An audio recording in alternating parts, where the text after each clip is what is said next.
Sir. जी sir. ठीक है, तो हम डिस्कस करते हैं एंटीऑक्सीडेंट क्या होते हैं। ठीक है, एंटीऑक्सीडेंट्स ठीक है। ऐसे सब्सटेंसेस होते हैं जो खुद ऑक्सीडाइज हो जाते हैं और किसी सब्सटेंस को ऑक्सीडेशन से बचा लेते हैं।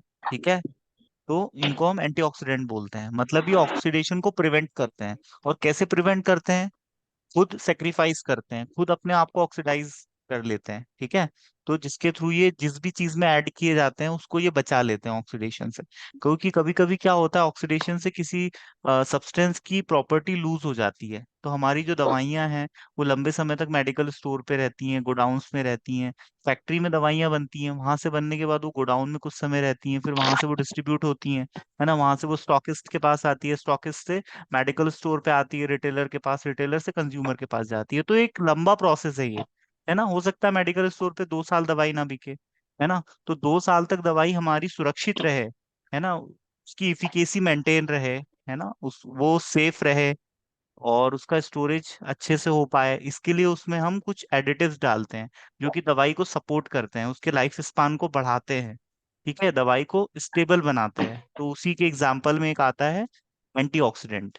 ठीक है, तो एंटीऑक्सीडेंट ऐसे सब्सटेंसेस होते हैं जो खुद ऑक्सीडाइज होके जिस सब्सटेंस में ऐड किए जाते हैं उसके ऑक्सीडेशन को प्रिवेंट करते हैं, जिससे उस प्रोडक्ट की लाइफ बढ़ जाती है। ठीक है, तो ये फार्मास्यूटिकल एड्स भी कहे जाते हैं, फार्मास्यूटिकल एड्स या एडिटिव्स भी कहे जाते हैं, जो दवाइयों में एडिशनली डाले जाते हैं। ठीक है, जैसे आप नहा धो के तैयार हो गए, पर आप और यदि सुंदर दिखना चाहो तो आप क्या करोगे? यदि कोई फीमेल है तो वो लिपस्टिक लगाएगी, है ना, मस्कारा लगाएगी, आईलिड लगाएगी। ठीक है, वो मतलब ऑर्नामेंट्स पहनेगी तो और ज्यादा खूबसूरत हो जाएगी। तो हमने भी जो दवाई बनाई बेटा उसको हमें और इम्प्रूव करना है, हमको उसकी स्टेबिलिटी को बरकरार रखना है। क्योंकि दवाई हमें आज बना के कल नहीं खानी है ना। हो सकता है हम आज दवाई बनाएं और 2 साल बाद खाएं, है ना, तो उसको हमें सुरक्षित रखने के लिए, उसकी स्टेबिलिटी को बढ़ाने के लिए, उसके एलिगेंस को बढ़ाने के लिए हम कलरिंग एजेंट्स भी डालते हैं दवाई में, है ना। कलरिंग एजेंट्स डालते हैं जिससे दवाई खूबसूरत नजर आती है, तो हम हमें उसको खाने का मन होता है।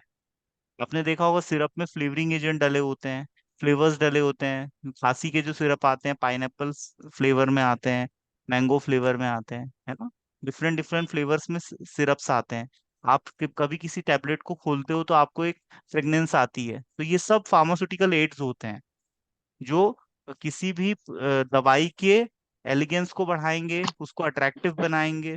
ठीक है, आपने देखा होगा कुछ दवाइयों का शेप एंड साइज बहुत अच्छा होता है। जो दवाइयां हार्ट पे काम करती है उसको हार्ट शेप का बनाया जाता है और उस पर रेड कलर की कोटिंग कर दी जाती है, तो वो ज्यादा अट्रैक्टिव हो जाती है ना। तो ये सब फार्मास्यूटिकल एड्स के एग्जाम्पल है। कोई ऐसी दवाई है जो कि हमको 0.25 mg डोज में एक्शन दे रही है, तो हम उसका यदि टेबलेट बनाना चाहे तो हमें उसके बल्क को बढ़ाना होगा, तो हम उसमें डाइल्यूएंट्स ऐड करेंगे। ठीक है, हम उसमें बल्किंग एजेंट्स ऐड करेंगे, तो ये सब फार्मास्यूटिकल एड्स में आते हैं। तो फार्मास्यूटिकल एड्स का एक एग्जाम्पल है आपका एंटीऑक्सीडेंट। ठीक है, एंटीऑक्सीडेंट का एग्जाम्पल क्या है? हाइपोक्लोरस एसिड है, सल्फर डाइऑक्साइड है, सोडियम बाइसल्फाइड है, नाइट्रोजन गैस है। ये सब एग्जाम्पल है एंटीऑक्सीडेंट्स के। जैसी हमें जहां जरूरत पड़ती है उस दवाई में हम उस चीज को ऐड करते हैं। ठीक है, तो एंटीऑक्सीडेंट आप समझे। नेक्स्ट है आपका गैस्ट्रो इंटेस्टाइनल एजेंट।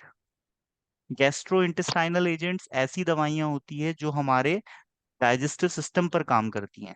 ठीक है, हमारे डाइजेस्टिव सिस्टम का काम होता है फूड को डाइजेस्ट करना और फूड से न्यूट्रिशंस को एब्जॉर्ब करना। ठीक है, तो गैस्ट्रोइंटेस्टाइनल एजेंट ऐसी दवाइयां होती है जो हमारे जीआई ट्रैक्ट पर काम करती हैं। तो इसमें पहली दवाई है एसिडिफाइंग एजेंट्स। एसिडिफाइंग एजेंट्स का एग्जांपल है HCl।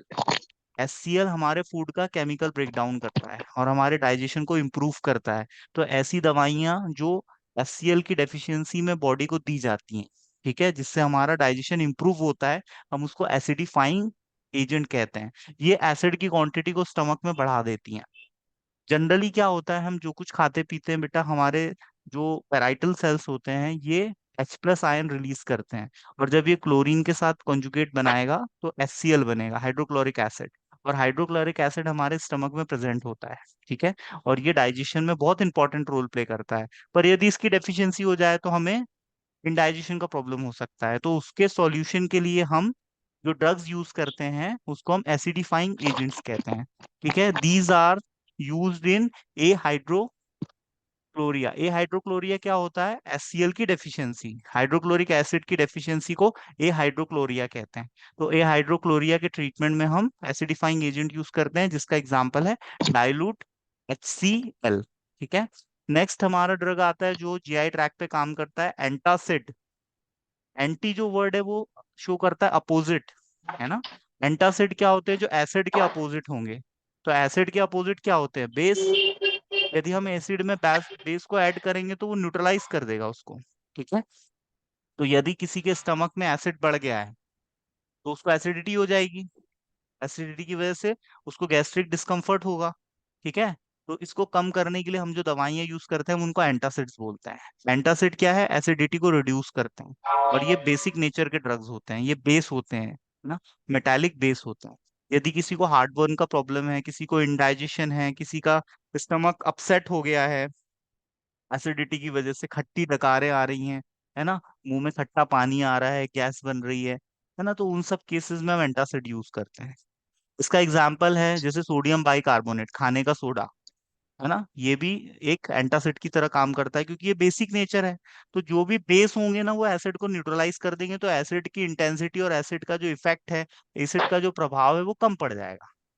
और कम पड़ जाएगा तो हमारा काम बन जाएगा। ठीक है, तो एंटासिड ऐसे ड्रग्स होते हैं जो कि एसिड को न्यूट्रलाइज करते हैं और इंडाइजेशन के प्रॉब्लम में, हार्ट बर्न में, गैस्ट्रिक अपसेट में यूज किए जाते हैं। एग्जाम्पल है इसका सोडियम बाइकार्बोनेट, खाने का सोडा। ठीक है, और कुछ ऐसे होते हैं जो ओरल रूट से दिए जाते हैं, जिसके और भी एग्जाम्पल आगे मेंशन है, जैसे यहाँ पर एल्यूमिनियम हाइड्रोक्साइड जेल। ठीक है, magnesium hydroxide gel, calcium carbonate. तो ये एग्जाम्पल है आपके एंटासिड के। अब सेलाइन कैथार्टिक्स। सेलाइन कैथार्टिक्स क्या करते हैं? बाउल के इवैक्यूलेशन को प्रमोट करते हैं, मतलब हमारे पेट को साफ करते हैं। यदि किसी को 2-3 दिन से पट्टी नहीं हुई है तो उसके पेट को हमें साफ करना है, तो हम उसको सेलाइन कैथार्टिक्स दे देंगे। तो उसका जो बाउल मूवमेंट है वो बढ़ जाएगा, जिसकी वजह से उसका पेट साफ हो जाएगा। तो पेट साफ करने की दवा होती है सेलाइन कैथार्टिक्स। ठीक है, इसके एग्जाम्पल है magnesium sulphate, antimony potassium tartrate, ये दो उसके एग्जाम्पल है। अब हम डिस्कस करते हैं टॉपिकल एजेंट्स क्या होते हैं। ऐसी दवाइयां जो कि स्किन से एसोसिएटेड जो प्रॉब्लम्स होती हैं, दांत, खाज, खुजली, एक्जिमा। एक्जिमा के बहुत सारे टाइप्स होते हैं, तो उनके ट्रीटमेंट में यदि स्किन के सुपरफिशियल, हमारा जो स्किन सुपरफिशियल पार्ट होता है बॉडी का, इस पे यदि कोई इन्फेक्शन हो जाए कहीं पर भी, है ना, तो उसके ट्रीटमेंट में हम जो दवाइयां यूज करते हैं उसको हम टॉपिकल एजेंट कहते हैं। टॉपिकल मतलब स्किन से रिलेटेड। ठीक है, और ये एक दवाई का रूट भी है जिससे हमारे बॉडी में दवाई को एडमिनिस्टर किया जाता है। 4 रूट होते हैं जिसके थ्रू हमारी बॉडी में दवाई जा सकती है। एक तो ओरल रूट से जा सकती है, मुंह से हम खा लेंगे। ठीक है, दूसरा हम लगा लेंगे स्किन पे, मतलब टॉपिकल रूट, है ना। तीसरा होता है इनहेलेशन, हम सूंघ लेंगे, है ना, जैसे अस्थमेटिक पंप आते हैं। अस्थमा के जो पेशेंट होते हैं वो पंप के थ्रू इनहेल करते हैं और माउथ से इनहेल करते हैं, दवाई को अंदर की तरफ खींचते हैं।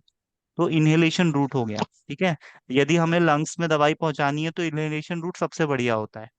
ठीक है, अस्थमा कहाँ अटैक करता है? अस्थमा जो डिजीज है वो कौन से ऑर्गन को पे इफेक्ट डालती है?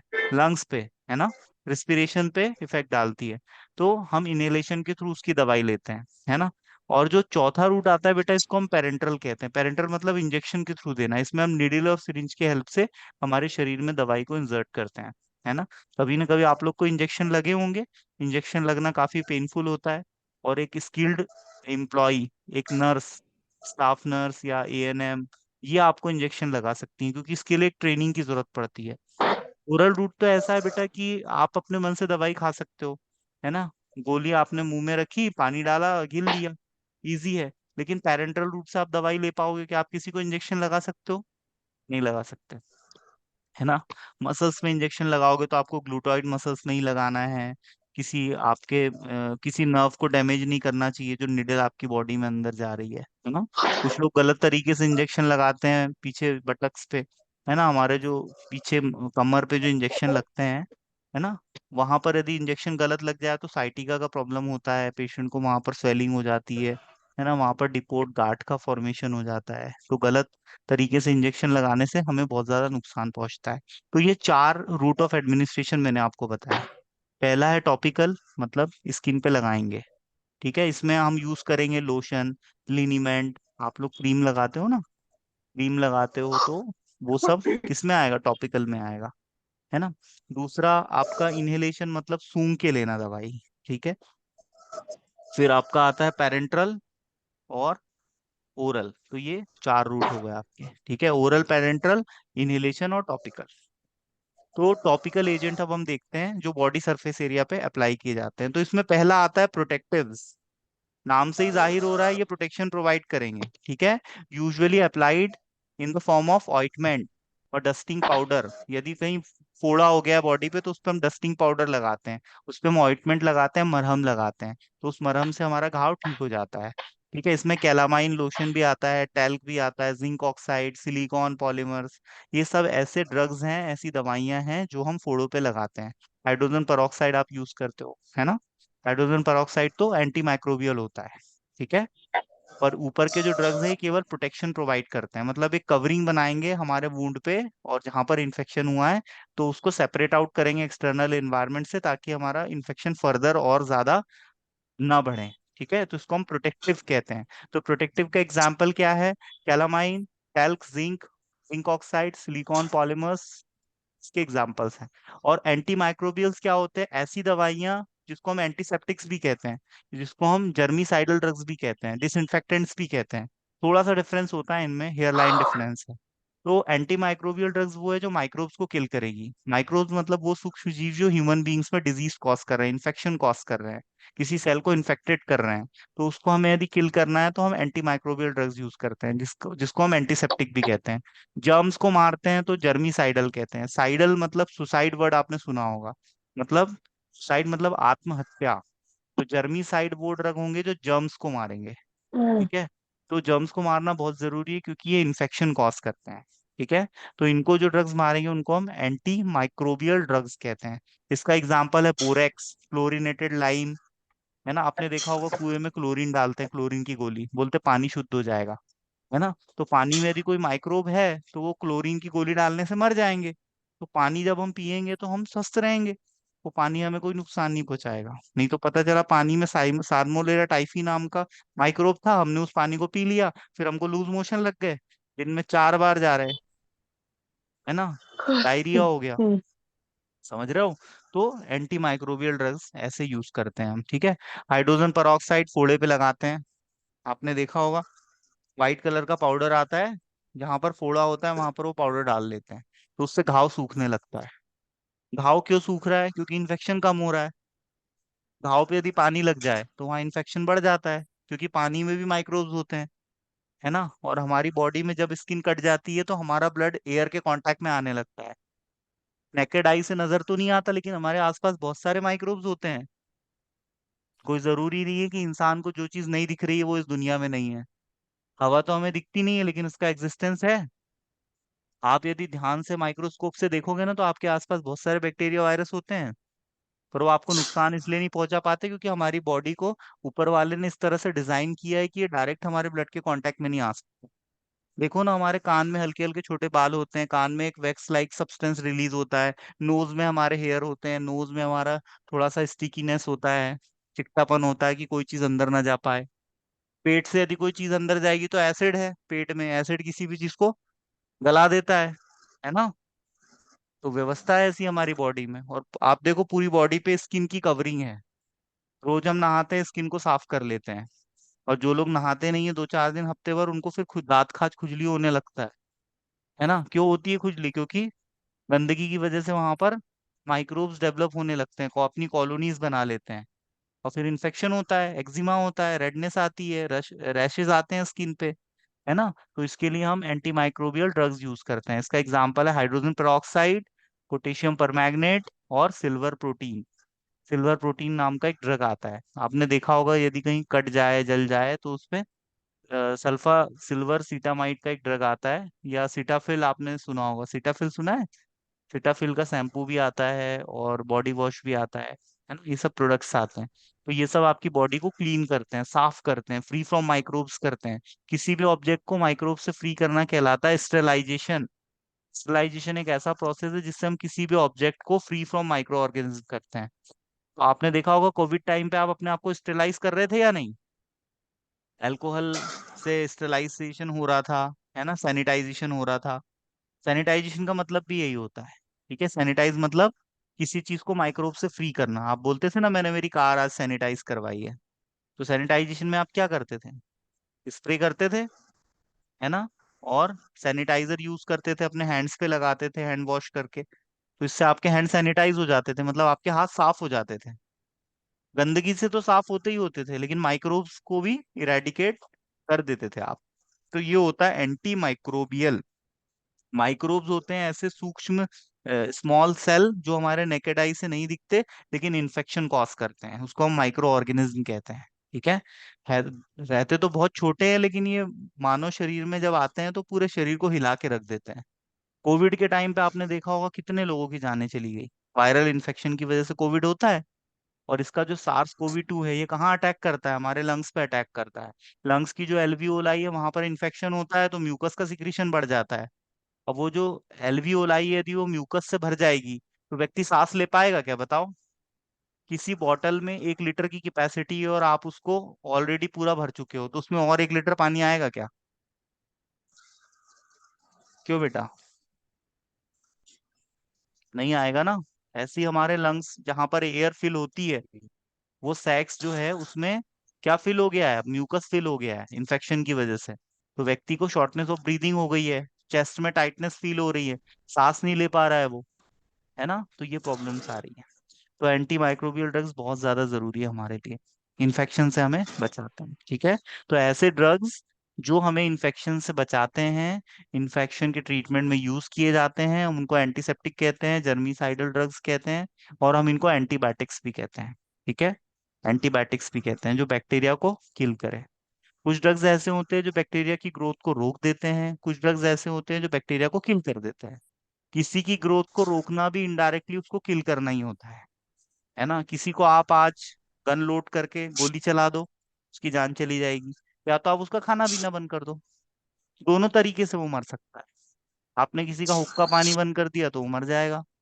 आपने किसी को यदि गन लोड करके शूट कर दिया तो मर जाएगा। तो एक होता है डायरेक्ट किलिंग, एक होता है इनडायरेक्ट किलिंग।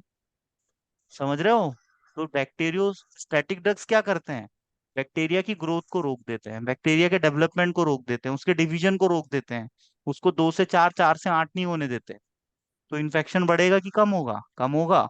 तो बैक्टीरियोसाइडल वो ड्रग्स हैं जो बैक्टीरिया को किल कर दें, और बैक्टीरियो स्टैटिक वो ड्रग हैं जो बैक्टीरिया की ग्रोथ को रोक दें। ठीक है, तो ये है आपका एंटी माइक्रोबियल।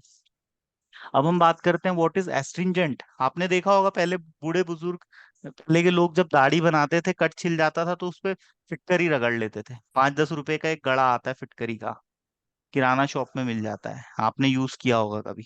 फिटकरी लोग पानी साफ करने के लिए यूज करते हैं, है ना। तो फिटकरी क्या करता है? प्रोटीन को प्रेसिपिटेट कर देता है। तो जो माइक्रोब्स के मेम्ब्रेन होते हैं सेल के, उसमें प्रोटीन प्रेजेंट होता है, वो प्रोटीन हो जाता है प्रेसिपिटेट। तो प्रेसिपिटेशन की वजह से वो जो मेम्ब्रेन है वो रेप्चर हो जाता है, और रेप्चर होने की वजह से बैक्टीरिया का सारा जो कंटेंट है वो बाहर आ जाएगा और बैक्टीरिया मर जाएगा, है ना। तो बैक्टीरिया को मारने के लिए हम पोटास, हम एलम यूज करते हैं, है ना, फिटकरी जिसको हम बोलते हैं। जिंक सल्फेट भी यूज किया जाता है। जिंक सल्फेट आपने देखा होगा, किसी को लूज मोशन हो गए, दस्त हो गए, तो डॉक्टर उसको जिंक सल्फेट का टैबलेट भी देता है। 15 mg 20 mg के डोज में आता है जिंक।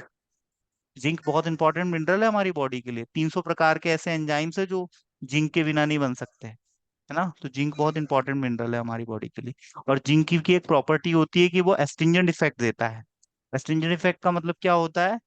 वो प्रोटीन को प्रेसिपिटेट कर देता है। प्रोटीन का अपना एक स्ट्रक्चर होता है ना, उस स्ट्रक्चर में यदि कुछ केमिकल चेंजेस आ जाए तो वो स्ट्रक्चर बदल जाएगा और प्रोटीन अपनी प्रॉपर्टी लूज कर जाएगा। ठीक है, तो एस्ट्रिंजेंट्स ऐसे ड्रग्स होते हैं जो कि प्रोटीन को प्रेसिपिटेट करते हैं और उस माइक्रो ऑर्गेनिज्म से हमें सुरक्षा प्रदान करते हैं, जिसका एग्जाम्पल है फिटकरी और जिंक सल्फेट। यहाँ तक आपको कोई डाउट है? समझ में आ रहा है बेटा आप लोगों को? Yes sir. ठीक है। एस्ट्रिंजेंट समझ में आया? ये एग्जाम में पूछे गए क्वेश्चंस हैं, प्रीवियस ईयर में पूछे गए हैं। वो इंपॉर्टेंट चीजें ही मैं आपसे डिस्कस कर रहा हूँ। आपका सिलेबस बहुत ज्यादा लेंदी है। हम उन चीजों पे ज्यादा फोकस करेंगे जो एग्जाम में पूछी जाती हैं। ठीक है, क्योंकि आपका केमिस्ट्री का सिलेबस बहुत ज्यादा लेंदी है ना। उसमें से हम वो चीज पहले करेंगे जो एग्जाम में पूछी गई है और पूछी जाएगी। तो जो कुछ मैं पढ़ाता हूँ, आप इसके नोट्स बनाओ और उसको ध्यान से सुनो। एग्जाम टाइम पे ओवर द नाइट आप पढ़ के पास नहीं हो पाओगे। फार्मेसी ऐसा कोर्स नहीं है कि एक रात में पढ़ के पास हो जाओ। एमपी का भी रिजल्ट आया है, 20% बच्चे पास है केवल। 15 to 20%, 80% बच्चे फेल हो जाते हैं, प्रमोट नहीं हो पाते। प्रमोशन क्या होता है? यदि आपके 5 में से आपने 3 सब्जेक्ट क्लियर कर लिए तो आप सेकेंड ईयर में इनरोल हो जाते हो। ठीक है। और यदि आपके 3 से ज्यादा, यदि आपने 3 से कम पेपर निकाले हैं, यदि आप 2 ही पेपर पास करते हो तो आप सेकेंड ईयर में जा ही नहीं पाते, आप फेल हो जाते हो। ठीक है। तो आप लोग को सभी को पास होना है अच्छे नंबरों से। और 2 साल का डिप्लोमा इन फार्मेसी 2 साल में ही कंप्लीट करना है, उसको 3 या 4 साल में कंप्लीट नहीं करना है। ठीक है। आज ही मेरे पास एक स्टूडेंट का फोन आया था जिसका यूएफएम बन गया। यूएफएम पता है आपको क्या होता है? यूएफएम पता है आप में से किसी को क्या होता है? यूएफएम का फुल फॉर्म होता है अनफेयर मींस। अनफेयर मींस मतलब होता है अनुचित साधनों का प्रयोग। परीक्षा में यदि आप अनुचित साधनों का प्रयोग करते पाए जाएंगे तो आपका यूएफएम बन जाएगा। आपसे एक फॉर्म भरवा लिया जाएगा और उसमें आप लिख के देंगे कि मैं नकल करते पाया गया हूँ। ठीक है। और आपसे जबरदस्ती साइन करवा लिए जाएंगे और फिर आपका रिजल्ट ही नहीं आएगा। आपको सारे सब्जेक्टों में फेल कर दिया जाएगा। सब बच्चे अपना रिजल्ट देख रहे होंगे और आप अपना रिजल्ट ही नहीं देख पाओगे। अपना रोल नंबर डालोगे लेकिन खुलेगा ही नहीं और आप परेशान हो जाओगे। आपके सारे क्लासमेट्स देख पाएंगे कि मेरा रिजल्ट क्या हुआ। कोई फेल भी होगा तो शो होगा, लेकिन उसका रिजल्ट ही नहीं आता जिसका यूएफएम बन जाता है। तो एग्जाम में, परीक्षा के दौरान किसी भी अनुचित साधन का प्रयोग आप बिल्कुल भी ना करें, नहीं तो यूनिवर्सिटी के द्वारा आपको फेल कर दिया जाएगा। आपका यूएफएम फॉर्म यूनिवर्सिटी चला जाता है और आप सारे सब्जेक्ट में फेल हो जाते हो। आपके 3 पेपर बहुत अच्छे गए हैं, चौथे पेपर में आपने नकल कर ली, तो आप जो 3 पेपर अच्छे गए हैं उसमें भी आप फेल हो जाओगे। ठीक है। इसलिए कभी भी एग्जाम में अनुचित साधनों का प्रयोग नहीं करना। डिजिटल वॉच लेके नहीं जाना, चेट पर्ची, है ना, ये सब हमें कुछ भी नहीं करना है।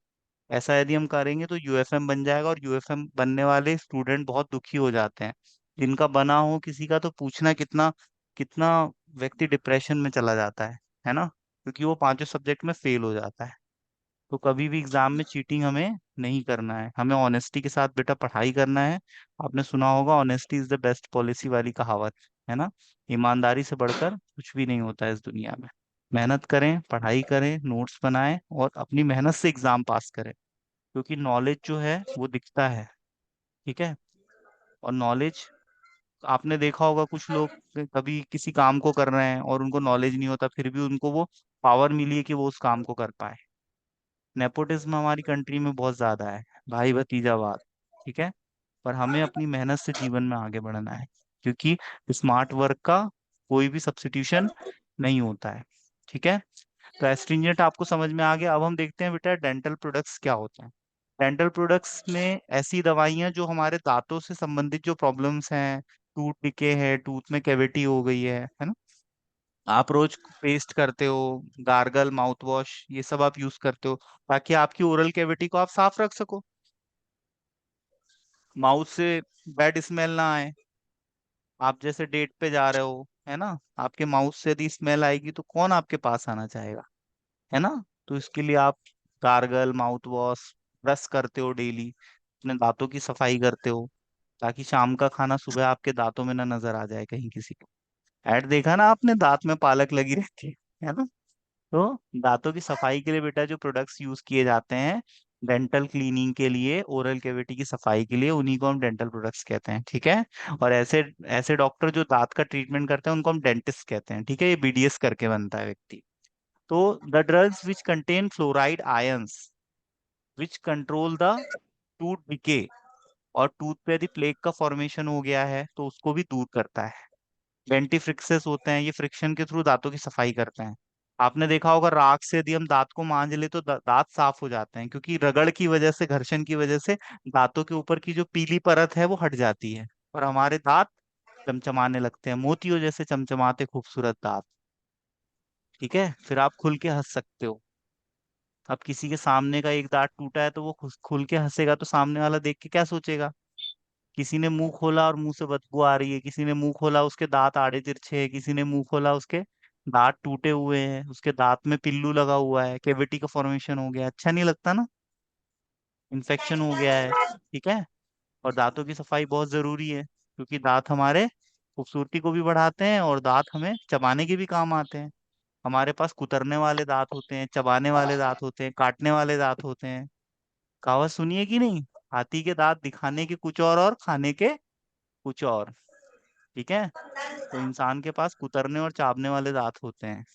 ठीक है। चार प्रकार के दांत होते हैं: मोलर, प्रीमोलर, कैनाइन और इंसीजर।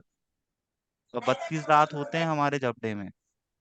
मैक्सिला और मैंडिबुलर बोन से ये कनेक्टेड होते हैं फिक्स्ड जॉइंट के थ्रू। ठीक है।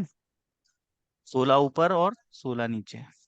ये जो दांत है बेटा, इसकी देखभाल के लिए जो दवाइयां हम यूज करते हैं, जो प्रोडक्ट्स हम यूज करते हैं, जैसे पेस्ट हम करते हैं कोलगेट, सेंसोडाइन टूथपेस्ट, तो ये सब डेंटल प्रोडक्ट्स के एग्जाम्पल है। ठीक है। इसमें फ्लोराइड प्रेजेंट होता है, क्योंकि हमारे टीथ की मेजर कंपोजिशन क्या है, उसमें कैल्शियम है, फास्फोरस है, फ्लोराइड है ना। तो हम ऐसे प्रोडक्ट्स में फ्लोराइड भी डालते हैं जिससे हमारे दांत स्वस्थ रहें। ठीक है।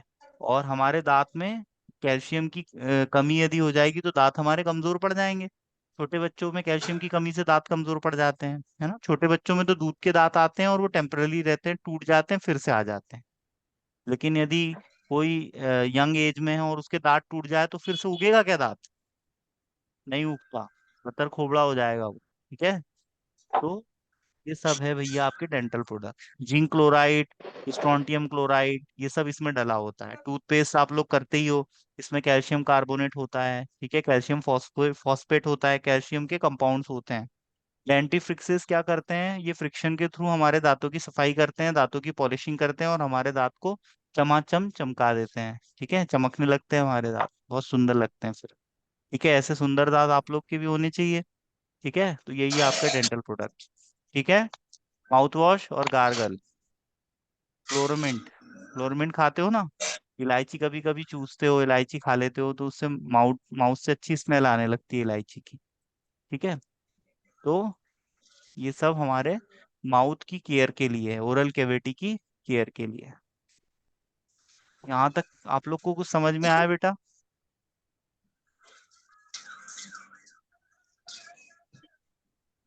क्यों बच्चों?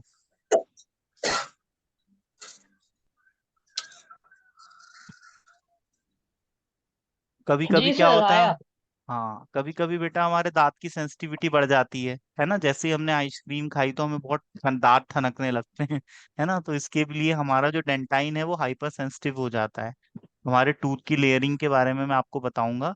एनाटॉमी फिजियोलॉजी में हमारे टूथ पे जो लेयरिंग होती है उसको इनेमल कहते हैं। इनेमल बेटा हमारी बॉडी का सबसे ज्यादा हार्ड पार्ट होता है। ठीक है। तो इनेमल बहुत ज्यादा सेंसिटिव हो जाता है, तो जब भी हम आइसक्रीम खाते हैं तो हमारे दांत ठनकते हैं, हम चाय पीते हैं, कॉफी पीते हैं, हमारे दांत ठनकते हैं। तो उसके लिए हम डिसेंसिटाइजर ड्रग्स यूज करते हैं, जिसका एग्जाम्पल है स्ट्रोंटियम क्लोराइड। ठीक है। अब हम देखते हैं इनहेलेंट्स क्या होते हैं। इनहेलेंट वर्ड आया है इनहेलेशन से। इनहेलेशन मतलब सूंघना, इनहेल करना, सांस लेना। ठीक है। सांस लेने को हम इनहेलेशन कहते हैं और सांस छोड़ने को हम एक्सलेशन कहते हैं। इनहेल और एक्सेल, एक्सेल मतलब बाहर निकालना सांसों को, इनहेल मतलब सांस लेना। तो ऐसी दवाइयां जो कि हम सांसों के थ्रू हमारे बॉडी में पहुंचाते हैं उनको हम इनहेलेंट्स कहते हैं। तो इसमें कुछ गैसेस आती हैं, है ना। जो दवाई हमारे सांसों के थ्रू जाएंगी उनका गैसेस फॉर्म में होना जरूरी है ना। नाक से हम पानी तो डाल नहीं सकते। पानी के अंदर यदि हम हैं और हम सांस ले ले तो क्या होगा, हमारे लंग्स में पानी भर जाएगा और हमारा राम नाम सत्य हो जाएगा। ठीक है, हमारा बेड़ा पार हो जाएगा। तो हम लोग ऐसी दवाइयां जो कि गैसेस फॉर्म में है वो हम इनहेलेशन रूट से लेते हैं। अब गैसेस फॉर्म में जैसे ऑक्सीजन, पेशेंट सीरियस होता है, वेंटिलेटर पे होता है या सांस नहीं ले पाता, घबरा जाता है, एंजाइटी होती है, तो हम उसको ऑक्सीजन का मास्क लगा देते हैं, है ना। नाइट्रस ऑक्साइड आपने सुना होगा, लाफिंग गैस। नाइट्रस ऑक्साइड हंसाती भी है, और यदि इसकी कंसंट्रेशन बढ़ा दी जाए तो हंसते हंसते व्यक्ति बेहोश हो जाएगा। वेलकम मूवी देखी है ना आपने? नाइट्रस ऑक्साइड गैस का उसमें सिलेंडर कोई खोल देता है तो सब लोग हंसने लगते हैं। अंदर से आ रहा होता है गुस्सा, लेकिन फिर भी हंसते हैं। तो नाइट्रस ऑक्साइड को लाफिंग गैस कहते हैं। ठीक है। कार्बन डाइऑक्साइड गैस का क्या उपयोग है? ये हमारे रिस्पायरेशन को स्टिमुलेट करती है ना? जब हम रनिंग हम्म। करते हैं बेटा, तो हमारी बॉडी में ऑक्सीजन की डेफिशिएंसी हो जाती है और कार्बन डाइऑक्साइड बढ़ने लगता है, तो हमारा रिस्पिरेशन तेज हो जाता है। रिस्पिरेशन तेज हो जाता है तो हम सांस से तेज से लेंगे तो ऑक्सीजन ज्यादा जाएगा हमारी बॉडी में। दौड़ोगे तो आपका ब्रीदिंग रेट बढ़ेगा या कम होगा, ये बताओ? बढ़ेगा। क्यों बढ़ेगा? हम्म। क्यों बढ़ेगा? क्योंकि उसमें कार्बन डाइऑक्साइड बढ़ जाता है और ऑक्सीजन की डिफिशियंसी हो जाती है। वेरी गुड बेटा, चलो ध्यान से सुन रहे हो। जस्ट मैं इंश्योर करना चाह रहा था कि आप सुन रहे हो या नहीं। ठीक है बेटा। हमारे ब्लड में हम्म। क्या है, जब हम कोई भी ऐसा काम करते हैं जो हार्ड वर्क है ना, जिसके लिए हमको एनर्जी की जरूरत है, तो हमारी बॉडी में हार्ट रेट और रिस्पिरेशन रेट तेज हो जाता है। तो CO2 जब हमारी बॉडी में बढ़ता है तो ये हमारे रिस्पायरेटरी सेंटर को स्टिमुलेट करता है, तो हम तेजी से सांस लेना शुरू कर देते हैं। तो ऐसे ड्रग्स जो कि हमारे रिस्पिरेशन रेट को बढ़ा देते हैं, उनको हम रिस्पायरेटरी स्टिमुलेंट कहते हैं। इसका एग्जाम्पल है कैफीन। कॉफी पियोगे तो आपका ब्रीदिंग रेट बढ़ जाएगा। कॉफी पियोगे तो आपको नींद आएगी क्या? मम्मी कॉफी लेके आती है ना एग्जाम टाइम पे, जब आप पढ़ाई करते हो लेट नाइट, और जो मम्मियां हैं वो अपने बच्चों को कॉफी देती है, बेटा पढ़ ले। ठीक है। तो हम्म। कॉफी पीते हो, कॉफी में क्या होता है? कैफीन होता है। ठीक है। कैफीन हमारे CNS को, सेंट्रल नर्वस सिस्टम को स्टिमुलेट करता है, जिस वजह से हमारी नींद भाग जाती है। यदि हमारी हार्ट बीट बढ़ जाए, हमारी हार्ट रेट बढ़ जाए, तो उससे क्या होगा? हार्ट बीट बढ़ने से, हमारी ब्रीदिंग रेट बढ़ने से नींद भाग जाएगी हमारी। ठीक है। तो रिस्पिरेटरी स्टिमुलेंट हम्म। ऐसे ड्रग्स होते हैं बेटा जो हमारे रिस्पिरेशन रेट को बढ़ा देते हैं। इसका एग्जाम्पल है अमोनियम कार्बोनेट, और कुछ इनऑर्गेनिक कंपाउंड्स हैं, है ना, जो हमारे रिस्पिरेशन को बढ़ाते हैं। तो आप अमोनियम कार्बोनेट याद रखना, और कैफीन। ठीक है। और अब हम देखते हैं एक्सपेक्टोरेंट क्या होते हैं। एक्सपेल आउट करना मतलब बाहर निकालना। जब हमें खांसी आती हेलो। है तो हमारे बॉडी एक्सक्यूज मी में सर, हेलो, हमारे स्क्रीन शो नहीं हो रही। हेलो। स्क्रीन शो नहीं हो रही? नहीं सर। ओके। अब हो रही बेटा? हाँ सर, अभी, हाँ अभी हो रही है। इसका लाउड स्पीकर ऑन है, बच्चों की आवाज आ रही है। प्लीज म्यूट कर लीजिए। प्लीज अपने बच्चों को तो आप चुप मत कराइए, लेकिन अपने आप को म्यूट कर लीजिए। है स्पीकर ना? म्यूट कर लीजिए प्लीज। आप लोग देखो, आप आपके जो दोस्त हैं उनका भी ख्याल रखो। अभी नहीं बने हैं तो बन जाएंगे। आपके कलीग्स हैं बेटा, आपके साथ पढ़ाई करते हैं ना, हो सकता है कल को उनके बच्चे भी आपको परेशान कर सकते हैं। तो इसलिए सभी जहां पर भी बैठे हो तो पीसफुल प्लेस पे बैठा करो ना। ठीक है। अब क्या करेंगे, जिनके बच्चे हैं वो थोड़ा सा म्यूट कर दिया करो माइक को। ठीक है। और बस बच्चों के साथ खेलो आप लोग। कहाँ था मैं? हाँ, एक्सपेक्टोरेंट। अरे मुझे है ना, आप लोग को मैं पढ़ाता हूँ ना, तो आप लोग को शायद ऑनलाइन क्लासेस सेमिनार ये सब आप अटेंड नहीं करते हो, बहुत डिस्टर्ब करते हो आप लोग। सबको मुझे म्यूट करना पड़ता है, तो मैं मेरा लिंक टूटता है पढ़ाने से, फिर मेरी एकाग्रता भंग होती है सॉरी धीरे सर, धीरे। वो आप लोग बेटा आवाज धीरे आ धीरे रही क्लास थी ना ज्वाइन करते इसलिए। हो। ये सही है क्या, बताओ? मैं आप लोग को बस देखता रहूं कौन आ रहा है कौन नहीं आ रहा। फिर ऊपर से जो क्लास में इंटर होता है वो अपने आप को म्यूट भी नहीं करता। एक नया स्टूडेंट क्लास में ऐड हुआ, उसके आसपास गाड़ियों की आवाज आ रही है, बच्चों के चिल्लाने की आवाज आ रही है, मराठी में बात कर रहा है, इकड़े जा तिकड़े जा। ये सब सही नहीं है बेटा। आप क्लास में अपने आप को या तो म्यूट करके रखो, और यदि आपको लगता है कि भाई मैं पीसफुल प्लेस में बैठा हूं तो आप अपने आप को अनम्यूट भी कर सकते हो। मैं आपसे क्वेश्चन पूछता हूं तो आप अपने आप को अनम्यूट करें, म्यूट ही आंसर दे और करना है। फिर म्यूट कर लें। बस। है ना? तो थोड़ा सा इस चीज का सर ध्यान रखो बेटा। और क्लास टाइम पे ज्वाइन किया करो। क्या आप यदि आधा घंटे बाद क्लास ज्वाइन करोगे, 15 मिनट बाद क्लास ज्वाइन करोगे, क्या समझ में आएगा आपको? पिक्चर में मैं आपको एंडिंग में ले जाके बिठा दूं तो आप कुछ समझ पाओगे कि पिक्चर में क्या हुआ है? क्यों? तो ऐसे ही आपका पढ़ाई लेक्चर भी तो ऐसे ही है ना। एक भूमिका बनती है, एक ट्रेलर में आपको समझाता हूँ, उसके बाद फिर पढ़ाना शुरू करता हूँ। आप ट्रेलर देखोगे ही नहीं तो फिर आपको पिक्चर भी समझ में नहीं आएगी, स्टोरी समझ में नहीं आएगी, है ना, कि भाई। सर मेरा हाँ, एक क्वेश्चन है पूछ आपसे पूछो पूछो। कि अभी स्किन स्किन रिलेटेड आप बता रहे थे, जो एक्जिमा वगैरह कुछ टाइप की हम्म जो डिसीज हो जाती है स्किन से रिलेटेड, हम्म तो हम्म उसके लिए कौन सी क्रीम वगैरह ऐसा कुछ, उसका क्या उसमें कंटेंट्स रहते हैं? बहुत अच्छा सवाल है जैसे बेटा। हाँ जी, मैं इसलिए आप पूछ ये रही हूँ सर, पूछना अभी चाह रहे मुझे हो कि भाई फिलहाल। स्किन से रिलेटेड जो प्रॉब्लम्स हैं, हम उसमें जो क्रीम्स यूज करते हैं, है ना, उसमें क्या होता है, कौन से हम्म। ड्रग्स होते हैं, कौन से क्या मॉलिक्यूल्स होते हैं, है कौन ना। से कंटेंट्स रहते हैं? यही जी तो जी। आपको फार्मेसी और में कौन पढ़ना है ना। लेकिन मैं भी जी आपको जी केवल जी। डेफिनेशंस बता रहा हूँ। देखो बेटा, यदि आपकी स्किन पे वायरल इन्फेक्शन हुआ है तो उसमें एंटीवायरल मॉलिक्यूल्स होंगे, ठीक है। और यदि उस पे ओके बैक्टीरियल इन्फेक्शन हुआ है तो एंटी बैक्टीरियल ड्रग्स होंगे, ठीक है। और यदि फंगल इन्फेक्शन हुआ है तो ओके। एंटी फंगल ड्रग्स होंगे, ठीक है। अब आप बोलोगे एंटी फंगल ड्रग्स क्या होते हैं। एंटी फंगल ड्रग्स का एग्जांपल है कीटोकोनाजोल, है ना, इट्राकोनाजोल। जी। कोडी स्टार सोप आता है, कभी आपने शायद सुना होगा, कोडी स्टार सोप। उसमें ये केटोकोनाजोल होता है। केटोकोनाजोल का शैम्पू आता है। किसी को यदि डेंड्रफ हो जाए, है ना, हमारा जो स्कैल्प होता है हम्म। इसमें यदि इन्फेक्शन हो जाए तो उसके लिए जो शैम्पू बनाए जाते हैं, उस शैम्पू में मेडिकामेंट्स डाले जाते हैं। एक आता है नॉर्मल शैम्पू ओके और एक आता है मेडिकेटेड शैम्पू। तो मेडिकेटेड शैम्पू में ओके। हम मेडिसिनल कंपाउंड को ऐड करते हैं।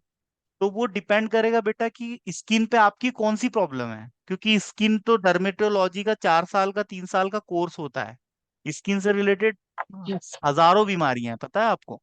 पर वो डॉक्टर जी डायग्नोस जी। करेगा कि भाई क्या प्रॉब्लम है।